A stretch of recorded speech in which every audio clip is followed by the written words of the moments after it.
हाय 11ths, कैसे आप लोग। जल्दी जल्दी में आप लोगों ने प्रोविजनल बेसिस पे स्ट्रीम चूज कर लिए हैं, कुछ लोग अभी चूज नहीं कर पाए हैं।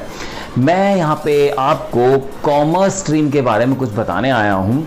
मैं कॉमर्स का टीचर हूँ, इन्फ्लुएंस करने की कोशिश नहीं करूँगा, सिर्फ अपना विजन रखूँगा, अपनी एडवाइस करूँगा आपको। आपको डिसाइड करना है कि आपका कौन सा स्ट्रीम लेना है। बच्चों, मैं आपसे एक बहुत छोटी सी बात बोलता हूँ कि अगर आप 10th तक वीक थे केमिस्ट्री में या फिजिक्स में, तो क्या आपको साइंस लेना चाहिए? बच्चों, अगर आपका बेस स्ट्रॉन्ग नहीं है, आपके केमिस्ट्री के कंसेप्ट स्ट्रॉन्ग नहीं है, फिजिक्स के कंसेप्ट स्ट्रॉन्ग नहीं है, मैथ्स आपका इतना अच्छा नहीं है, तीनों में से 2 सब्जेक्ट अच्छे हैं और 1 सब्जेक्ट अच्छा नहीं हो, उसके बाद आप साइंस ले लेते हैं, तो प्रॉब्लम तो आपको आनी ही है। क्योंकि 11th के जो टीचर्स होते हैं, पीजीटी होते हैं, वो आपके बेसिक स्ट्रॉन्ग करने के लिए नहीं बैठेंगे, क्योंकि एकदम से डिफिकल्टी लेवल बहुत ज़्यादा है, तो वो आपको बेसिक सिखाने नहीं बैठेंगे, वो आपको हायर लेवल का पढ़ाएंगे। तो बाउंस पढ़ना तो बिल्कुल लाजमी है। बच्चों, मैं आपसे एक बात बोलना चाहता हूँ, सिर्फ कॉमर्स स्ट्रीम ही एक ऐसा स्ट्रीम है जिसमें 3 सब्जेक्ट्स बिल्कुल न्यू है। अगर आप सीरियस हैं, आप कुछ करना चाहते हैं, आप 12th के मार्क्स इतने ज़्यादा लाना चाहते हैं, अपनी रैंक बनाना चाहते हैं, अखबार में अपना फ़ोटो देखना चाहते हैं, तो मैं आपसे कहूँगा कि आप कॉमर्स ही लीजिए। Because 3 subjects, accounts, BST and economics, accounts, BST and economics, 3 नए सब्जेक्ट्स हैं जिनके कंसेप्ट बिल्डिंग, जिनका बेस आप 11th में सीखेंगे। अब आप मुझे बताइए, आप करियर को लेके बहुत सीरियस हैं और आप चाहते हैं कि आपके 12th के मार्क्स बहुत अच्छे आए, तो क्या आप अपना बेस स्ट्रॉन्ग नहीं करेंगे? 11th आपको मिल रही है बेस स्ट्रॉन्ग करने के लिए, क्योंकि स्टार्टिंग ही 11th में हो रही है। ABC, accounts, eco and BST का ABC आपको 11th में सिखाया जा रहा है। अगर आप सीरियस, आप कुछ करना चाहते हैं 12th के बाद, तो आपके पास एक बहुत अच्छी अपॉर्चुनिटी आई है। अगर आप लोगों को कॉमर्स मिल रहा है तो आपको कॉमर्स ही लेना चाहिए।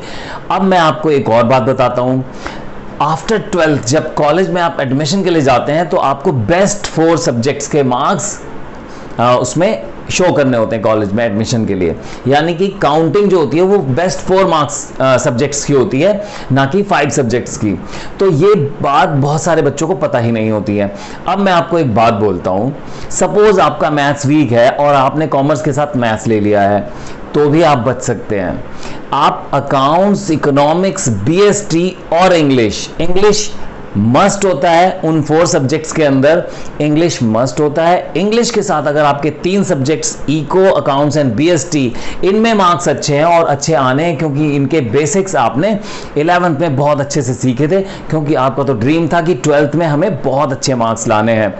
तो ये 3 सब्जेक्ट्स और इंग्लिश मिला के बेस्ट 4 में आपके बहुत अच्छे मार्क्स बन रहे हैं, तो किसी भी कॉलेज में आपका एडमिशन हो सकता है, आपकी लाइफ चेंज हो सकती है अगर एसआरसीसी जैसे कॉलेज में किसी में एडमिशन हो जाता है। लेकिन आप ध्यान रखना, अगर आपने साइंस स्ट्रीम चूज कर लिया है और आपका फिजिक्स, केमिस्ट्री या मैथ्स गड़बड़ था अप टू 10th लेवल, तो 11th और 12th में तो गड़बड़ होनी ही है। आप कितने एफर्ट्स करेंगे? आप आगे का सीखेंगे या पीछे के बेसिक्स करेंगे? इतना टाइम होगा ही नहीं बच्चों। मैथ्स को ही अकेले minimum 2 to 3 hours per day देने होते हैं, स्कूल भी जाना होता है और दुनिया भर की टेंशन्स हैं। कोरोना का तो प्रॉब्लम अभी चल रहा है, बट जब ये प्रॉब्लम सॉल्व हो जाएगी, मैं उस टाइम की बात कर रहा हूँ। स्कूल जाने के बाद जो फटीग होती है, आपको होमवर्क करना होता है, मैथ्स के लिए 2-3 आवर्स निकालने ही होते हैं, उस टाइम पे आपको प्रॉब्लम आनी है उन बच्चों को जिनके बेसिक्स में गड़बड़ थी, केमिस्ट्री, फिजिक्स एंड मैथ्स में। तो इसलिए मैं तो एडवाइस करूंगा आप कॉमर्स लीजिए, और कॉमर्स लेने के बाद अगर आपको कोई अच्छा कॉलेज मिलता है तो वेल एंड गुड, नहीं मिलता है तो भी वेल एंड गुड, क्योंकि आप कॉमर्स लेने के बाद आपके पास ऑप्शन बहुत सारे हैं। आप सीए कर सकते हैं, आप एमबीए कर सकते हैं। बच्चों, आपने सुना होगा वो आईआईएम वाले जो बच्चे एमबीए करते हैं आईआईएम से, उनको कितने बड़े बड़े पैकेजेस मिलते हैं। आपने सुना होगा कि लोग इंजीनियरिंग करके एमबीए करते हैं। तो ये पागलपन करना ही क्यों? अगर आपको फाइनली अच्छी सैलरी चाहिए तो आपको एमबीए करना है, आईआईएम से करना है, और अगर आपको एमबीए करना है आईआईएम से तो कॉमर्स लेके ही जाओ ना, एमबीए तो है ही। एमबीए का मतलब ये master in business administration, business administration commerce से ही रिलेटेड है, वो साइंस से रिलेटेड नहीं है। आप क्यों उस चक्कर में पड़ोगे कि पहले आप इंजीनियरिंग करोगे, फिर पता चलेगा कि नहीं यार एमबीए की ज्यादा वैल्यू है, तो फिर बाद में एमबीए करोगे। आप बिलीव नहीं करेंगे, एमबीए के एडमिशन के लिए इतने ज़्यादा बच्चे जो साइंस बैकग्राउंड के होते हैं वो प्रिपरेशन कर रहे होते हैं, क्योंकि वो 11th में ये डिसीजन लेने में चूक गए थे और साइंस लेके बैठ गए थे, लेकिन बाद में उन्हें समझ में आ जाता है कि अब तो एमबीए करके ही लाइफ बनाई जा सकती है। तो बच्चों, इसलिए मैं पहले से बोल रहा हूँ आप लोगों को कि अगर आप कॉमर्स लेते हैं तो आपकी लाइफ में इतने सारे ऑप्शंस आने वाले हैं जिनमें आप जाके करियर बिल्ड कर सकते हैं। बहुत बहुत सारे ऑप्शंस हैं कॉमर्स में। आप अपने घर से बाहर निकलते हैं तो आपको कोई ना कोई बैंक का एटीएम बैंक नजर आता है, इंश्योरेंस कंपनी नजर आ जाती है। कॉमर्स रिलेटेड इतने सारे प्रोस्पेक्ट्स इंडिया में डेली बेसिस पे इंक्रीज हो रहे हैं। जैसे इंश्योरेंस कंपनीज, आए दिन नई नई इंश्योरेंस कंपनीज आए जा रही हैं, बैंक्स इंक्रीज हुए जा रहे हैं।